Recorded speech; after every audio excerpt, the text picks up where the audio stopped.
Covishield vaccine ವಿಚಾರವಾಗಿ ನಾನಾ ಊಹಾಪೋಹಗಳು ಹರಿದಾಡ್ತಿವೆ. ಈ ಮಧ್ಯೆ ಇಲ್ಲೊಂದು ಕಾಲೇಜಿನ ಆಡಳಿತ ಮಂಡಳಿ ಸುತ್ತೋಲೆಯನ್ನು ಹೊರಡಿಸೋದರ ಮೂಲಕ ಎಡವಟ್ಟನ್ನು ಮಾಡಿಕೊಂಡಿದೆ. ಈ ಬಗೆಗಿನ ಸ್ಪೆಷಲ್ ರಿಪೋರ್ಟ್ ಇದೆ, ಬನ್ನಿ ನೋಡ್ತಾ ಹೋಗೋಣ.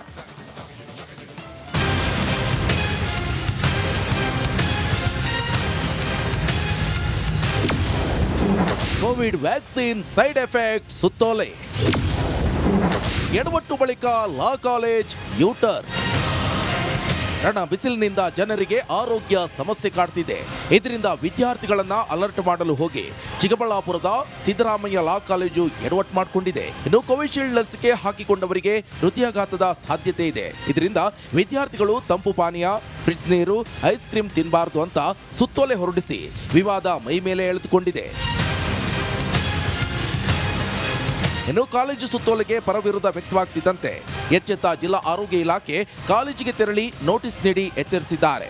ಆದರೆ ಇದಕ್ಕೆ ಕ್ಯಾರೆ ಅನ್ನದೆ ತಮ್ಮ ತಪ್ಪನ್ನ ಮಾಧ್ಯಮಗಳ ಮೇಲೆ ಹಾಕಿ ಯಥಾಸ್ಥಿತಿಯಲ್ಲಿ ಮರು ಆದೇಶ ಹೊರಡಿಸಿದೆ. ಇನ್ನು ಜಿಲ್ಲಾಡಳಿತ ವಿಪತ್ತು ನಿರ್ವಹಣಾ ಕಾಯ್ದೆಯಡಿ ಕ್ರಮ ಜರುಗಿಸುವಂತೆ ಆರೋಗ್ಯ ಇಲಾಖೆಗೆ ಸೂಚಿಸಿದೆ. ಲಸಿಕೆಯನ್ನು ಪಡೆಯುತ್ತಿರುವಂತವರಿಗೆ ಹೃದಯಾಘಾತ ಸಂಭವಿಸುತ್ತದೆ ಅಂತ ಹೇಳ್ಬಿಟ್ಟು ತಪ್ಪು ವದಂತಿ ವಾಟ್ಸಾಪ್ ಮೂಲಕ ವೈರಲ್ ಆಗಿರ್ತದೆ ಮತ್ತು ಮಾಧ್ಯಮ ಮೂಲಕ ಎಲ್ಲ ವೈರಲ್ ಆಗಿರ್ತದೆ. ಆದ ಕಾರಣ ನಾವು ಆ ಕಾಲೇಜಿಗೆ ಭೇಟಿ ನೀಡಿ ಅವರಿಗೆ ನೋಟಿಸ್ ಒಂದು ಸರ್ವ್ ಮಾಡಿದ್ದೀವಿ.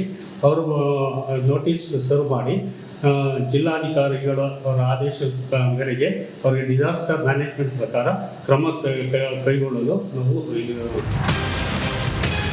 ಒಟ್ಟಾರೆ ಮಕ್ಕಳ ಹಿತದೃಷ್ಟಿಯಿಂದ ಹೊರಡಿಸಿದ್ದ ಆದೇಶ ಗೊಂದಲಕ್ಕೀಡು ಮಾಡುವಂತೆ ಮಾಡಿದ್ದು ಕಾಲೇಜಿನ ಎಡವಟ್ಟಿಗೆ ಜಿಲ್ಲಾ ಆಡಳಿತ ಏನ್ ಕ್ರಮ ಕೈಗೊಳ್ಳುತ್ತೆ ಅಂತ ಕಾದು ನೋಡಬೇಕಿದೆ. ಮಂಜುನಾಥ್, ರಿಪಬ್ಲಿಕ್ ಕನ್ನಡ, ಚಿಕ್ಕಬಳ್ಳಾಪುರ. ಸಿದ್ದರಾಮಯ್ಯ ಸರ್ಕಾರದ ಹೊಸ ಆದೇಶವೊಂದು ರೈತರ ಆಕ್ರೋಶಕ್ಕೆ ಕಾರಣವಾಗಿದೆ. ಖಾಲಿಯಾಗಿರೋ ಖಜಾನೆ ತುಂಬಿಸಿಕೊಳ್ಳೋದಕ್ಕೆ ಸರ್ಕಾರ ಮಾಡ್ತಿರುವಂತಹ ಷಡ್ಯಂತ್ರ ಅನ್ನುವಂತಹ ಆರೋಪಗಳು ಕೇಳಿಬರ್ತಾ ಇದೆ. ಅಷ್ಟಕ್ಕೂ ಆ ಆದೇಶವಾದ್ರೂ ಏನು, ರೈತರು ಕೋಪದಿಂದ ಇರೋದಾದ್ರೂ ಯಾಕೆ, ಆ ಕುರಿತು ಒಂದು ವರದಿದೆ, ಬನ್ನಿ ನೋಡ್ತಾ ಹೋಗೋಣ. ಖಾಸಗಿ ತೋಟಗಳ ಸರ್ವೆಗೆ ಆದೇಶ. ಸಿದ್ದು ಸರ್ಕಾರದ ವಿರುದ್ಧ ರೈತರ ರೊಚ್ಚು. ಕರ್ನಾಟಕದಲ್ಲಿರೋ ಖಾಸಗಿ ತೋಟಗಳ ಸರ್ವೆಗೆ ಅರಣ್ಯ ಇಲಾಖೆ ಮುಂದಾಗಿದೆ. ಇದರ ಭಾಗವಾಗಿ ಕೊಡಗು ಜಿಲ್ಲೆಯ ಕಾಫಿ ತೋಟಗಳಲ್ಲಿ ಸರ್ವೆ ಕಾರ್ಯ ಶುರುವಾಗಿದ್ದು ರೈತರು ಭೂ ಮಾಲೀಕರ ಆಕ್ರೋಶಕ್ಕೆ ಕಾರಣವಾಗಿದೆ. ಇದು ನಮ್ಮ ತಲತಲಾಂತರಗಳಿಂದ ನಮ್ಮ ಕೊಡಗಲ್ಲಿ ಜಮ್ಮ ಇರೋದು ಮಾಮೂಲು. ರಾಜರ ಕಾಲದಿಂದ 4-5 ತಲೆಮಾರು 10 ತಲೆಮಾರಿಂದ ಜನಗಳು ಅದನ್ನು ರಕ್ಷಣೆ ಮಾಡ್ಕೊಂಡು ಬಂದಿದ್ದಾರೆ ಮರಗಳನ್ನ.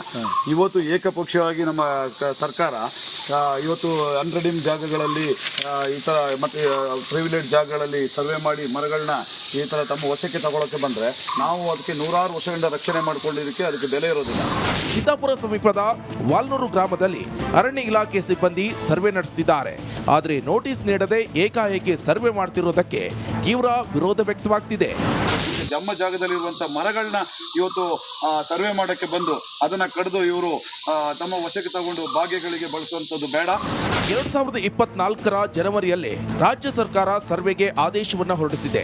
ಹಿರಿಯ ಅಧಿಕಾರಿಗಳ ಸೂಚನೆ ಮೇರೆಗೆ ಮರಗಳ ಪಟ್ಟಿ ಮಾಡಲಾಗುತ್ತಿದೆ ಅಂತ ಕೊಡಗು ಜಿಲ್ಲೆಯ ಅರಣ್ಯ ಇಲಾಖೆ ಅಧಿಕಾರಿಗಳು ಸ್ಪಷ್ಟನೆ ನೀಡಿದ್ದಾರೆ. ಅರಣ್ಯ ಇಲಾಖೆಯಲ್ಲಿ ನಮ್ಮ ಏನು ಇಲಾಖೆಯ ಮೇಲಧಿಕಾರಿಗಳಿಂದ ಖಾಸಗಿ ಜಮೀನುಗಳಲ್ಲಿ ಏನು ಸರ್ಕಾರಕ್ಕೆ ಸೇರಿದಂತಹ ಮರಗಳಿವೆ ಆ ಮರಗಳನ್ನು ಪಟ್ಟಿ ಮಾಡಿ ಸಿಲ್ವಿಕಲ್ಚರ್ಲಿ ಮೆಚ್ಯೂರ್ಡ್ ಟ್ರೀಸ್ ಅಂತ ಹೇಳ್ತೀವಿ, ಬಲಿತ ಮರಗಳನ್ನು ಎಣಿಕೆ ಮಾಡಿ ಅವಕ್ಕೆ ಜಿಯೋ ಟ್ಯಾಗ್ ಮಾಡಿ ಅಂತೇಳಿ ಪಟ್ಟಿ ಮಾಡಿ ಸಲ್ಲಿಸೋದಕ್ಕೆ ನಿರ್ದೇಶನ ಇದೆ. ಇದು ಜನವರಿಯಲ್ಲೇ ನಮಗೆ ಈ ನಿರ್ದೇಶನ ಇತ್ತು.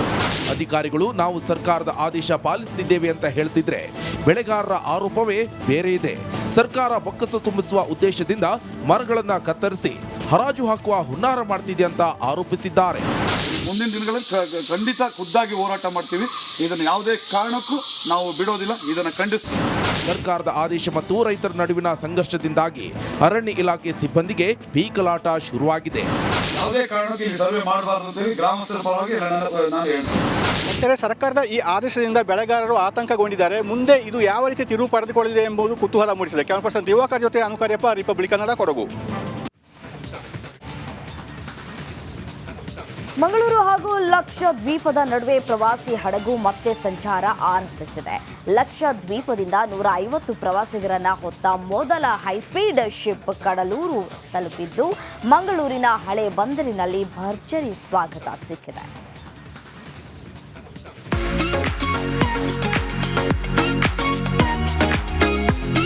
ಪ್ರಧಾನಿ ನರೇಂದ್ರ ಮೋದಿ ಅವರ ಲಕ್ಷದ್ವೀಪ ಭೇಟಿ ಬಳಿಕ ಪ್ರವಾಸಿಗರಿಗೆ ಲಕ್ಷದ್ವೀಪದ ಮೇಲಿನ ಆಸಕ್ತಿ ದುಪ್ಪಟ್ಟಾಗಿದೆ.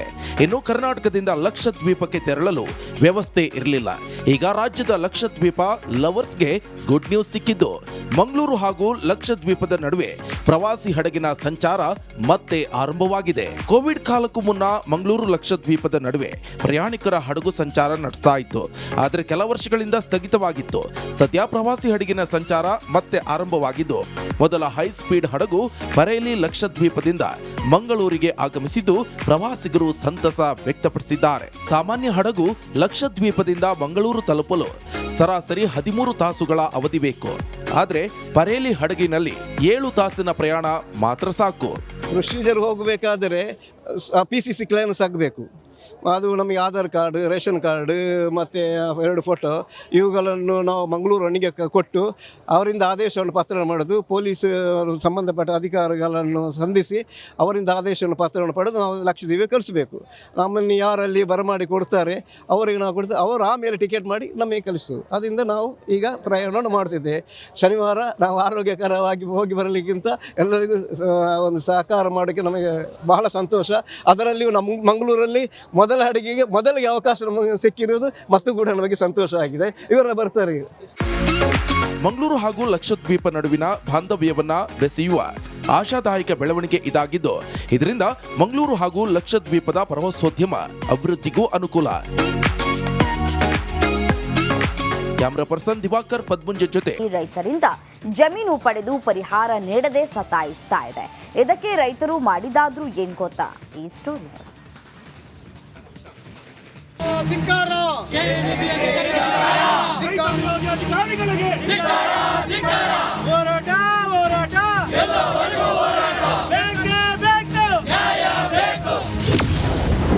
ಕೆಐಎಡಿಬಿಗೆ ಜಮೀನು ಕೊಟ್ಟ ರೈತರು ಕಂಗಾಲು. ಪರಿಹಾರ ಸಿಗದೆ ಪ್ರತಿಭಟನೆಗಿಳಿದ ಅನ್ನದಾತರು. ಎಸ್, ಏರ್ಪೋರ್ಟ್ ಬಳಿ ಇರುವ ಜಮೀನು ಹಾಗೂ ಸೈಟ್ಗಳಿಗೆ ಚಿನ್ನದ ಬೆಲೆ ಇದೆ. ಇಂತಹ ಹೊತ್ತಲ್ಲಿ ಚನ್ನರಾಯಪಟ್ಟಣ ಹಾಗೂ ಕುಂದಾಣ ಹೋಬಳಿಯಲ್ಲಿ ಕೆಐಎಡಿಬಿ 2ನೇ ಹಂತದ ಭೂಸ್ವಾಧೀನ ಮಾಡ್ತಿದೆ. ಆದರೆ ಅಂತಾರಾಷ್ಟ್ರೀಯ ಕಂಪನಿಗೆ ರೈತರ ಜಮೀನು ಕೊಡಿಸಿರುವ ಕೆಐಎಡಿಬಿ ಪರಿಹಾರ ನೀಡದೆ ಸತಾಯಿಸುತ್ತಿದೆ ಅಂತ ಅನ್ನದಾತರು ಗುಡುಗಿದ್ದಾರೆ.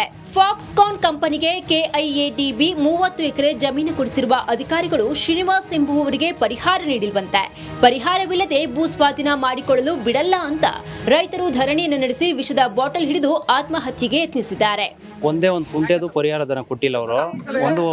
ಒಂದು ವರ್ಷದ ಮೇಲೆ 2 ತಿಂಗಳಿಂದ ಓಡಾಡ್ತಾ ಇದ್ದೀವಿ. ಕೆಡಿಬಿಗೆ ಅಲಿತಾ ಇದ್ದೀವಿ. ಈಗ ಏನು ಹೇಳ್ತಾರೆ ಅವರು, ನಿಂದು ಸ್ಟೇ ಇದೆ ಅಂತ ಹೇಳ್ತಾರೆ. ಸ್ಟೇ ಇರೋಕ್ಕೆ ಮೊದಲೇ ನಾನು ಕ್ಲೈಮ್ ಅರ್ಜಿ ಹಾಕಿದ್ದೆ. ನಂದು ಕೇಸೇ ಇರಲಿಲ್ಲ ಜಮೀನು. ಆಮೇಲೆ ಕೇಸ್ 3 ತಿಂಗಳಿಗೆ ಕೇಸ್ ಬಿದ್ದಿದ್ದು. ನಾನು ಕ್ಲೈಮ್ ಅರ್ಜಿ ಹಾಕಿದ ಮೇಲೆ 3 ತಿಂಗಳಿಗೆ ಕೇಸ್ ಬಿದ್ದಿದ್ದು. ಆವಾಗಲೂ ಕೊಡಿಲ್ಲ. ಈಗ ಸ್ಟೇ ಇದೆ ಅಂತ ಹೇಳ್ತಾರೆ. ಸ್ಟೇ ಬಂದಿದ್ದು ನನಗೆ 9ನೇ ತಿಂಗಳಲ್ಲಿ, ನಾನು 5ನೇ ತಿಂಗಳಲ್ಲಿ ಹಾಕಿರೋದು. ನೋಡಿ, ಡಾಕ್ಯುಮೆಂಟ್ ಐತೆ ನನ್ನ ಹತ್ರ. ಶ್ರೀನಿವಾಸ್ ಅವರ ಪಿತ್ರಾರ್ಜಿತ ಹಾಗೂ ಸ್ವಯಾರ್ಜಿತ ಆಸ್ತಿಗಳು ಕೆಐಎಡಿಬಿಗೆ ಹೋಗಿದ್ದು 3 ಎಕರೆ ಜಮೀನಿಗಾದ್ರೂ ಪರಿಹಾರ ಕೊಡಿ ಅಂತ ಪಟ್ಟು ಹಿಡಿದಿದ್ದಾರೆ. ಆದರೆ ಈ ಬಗ್ಗೆ ಕೆಐಎಡಿಬಿ ಭೂಸ್ವಾಧೀನ ಅಧಿಕಾರಿ ಹೇಳುವುದು ಹೀಗೆ. ಸಿವಿಲ್ ನ್ಯಾಯಾಲಯದಲ್ಲಿ OS ನಂಬರ್ 677/2023 ಅಲ್ಲಿ ಏನಂತಂದ್ರೆ compensation not to disburse compensation ಅಂತಿದೆ. ಕೋರ್ಟಲ್ಲಿ ಕೇಸ್ ಇರೋದ್ರಿಂದ ಈ ಥರ ಪರಿಹಾರ ಕೊಡೋಕ್ಕಾಗಿಲ್ಲ. ಪಾಪ ಈಗ ರೈತರು ಏನಂತಂದರೆ ನಮಗೆ ಪರಿಹಾರ ಕೊಟ್ಬಿಟ್ಟು ನೀವು ಕೆಲಸ ಮಾಡಿ ಅಂತ ಕೇಳ್ತಾ ಇದ್ದಾರೆ. ಮಾನ್ಯ ನ್ಯಾಯಾಲಯದಲ್ಲಿ ಈ ಥರ ತಡೆಯಾಜ್ಞೆ ಇರೋದ್ರಿಂದ ನಮಗೆ ಪರಿಹಾರ ಕೊಡೋಕ್ಕಾಗಿಲ್ಲ. ಈ ಥರ ನಾವು ಅವ್ರಿಗೆ ಲ್ಯಾಂಡ್ ಹ್ಯಾಂಡ್ ಓವರ್ ಮಾಡಬೇಕಾಗಿತ್ತು. ಅದಕ್ಕೆ ಬಂದಿದ್ದೀವಿ ಇವತ್ತು. ಅದು ರೈತರ ಜೊತೆ ಮಾತಾಡಿ ಅದ್ರ ಬಗ್ಗೆ. ಇತ್ತ ಪರಿಹಾರವೂ ಇಲ್ಲದೆ ಜಮೀನು ಇಲ್ಲದೆ ಅಧಿಕಾರಿಗಳ ವಿರುದ್ಧ ರೈತರು ಶಾಪ ಹಾಕ್ತಿದ್ದಾರೆ. ಈ ಬಗ್ಗೆ ಕೆಐಎಡಿಬಿ ಅಧಿಕಾರಿಗಳು ಪರಿಶೀಲಿಸಿ ರೈತರಿಗೆ ನ್ಯಾಯ ಕೊಡಿಸುವ ಕೆಲಸವನ್ನ ಮಾಡಬೇಕಿದೆ.